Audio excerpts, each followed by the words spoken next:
Gönlüme bir ateş düştü, yanar ha yanar yanar. Ümit gönlümün ekmeği, umar ha umar umar. Elleri ak yumuk yumuk, ojeli tırnakları nerelere gizlesin şu avucun nasırları. Otomobili tamire geldi dün bizim tamirhaneye. Görür görmez vurularak başladım ben sevmeye. Ayağımda uzun etek, dalga dalga saçları. Ustam seslendi uzaktan, oğlum al takımları. Ustam seslendi uzaktan, oğlum al takımları. Bir romanda okumuştum buna benzer bir şeyi.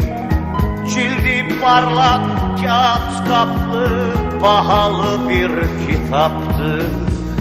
Ne olmuş nasıl olmuşsa aşık olmuştu genç kız.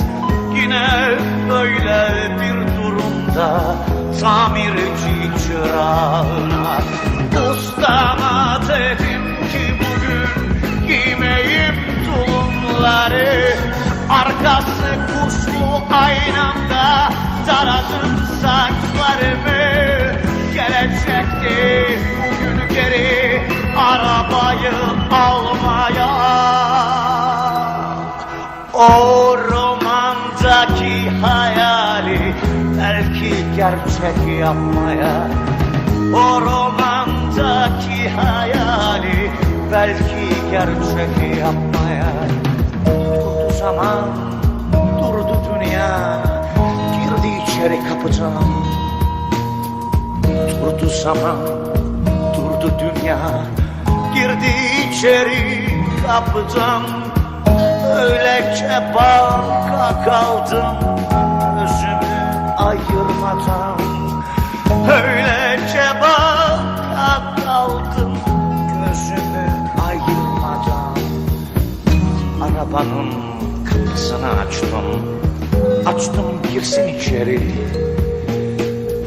Arabanın kapısını açtım girsin içeri. Kalktı hilali kaşları, sordu kim bu serseri. Kalktı hilali kaşları, sordu kim bu serseri. Çekti gitti arabayla, egzozuna boğuldu. Gözümde tomurcuk yaşlar ağır ağır doğruldu. Ustam geldi sırtıma vurdu, not dedi romanları. İşçisin sen işçi kal, giy dedi tulumları. İşçisin sen işçi kal, giy dedi tulumları.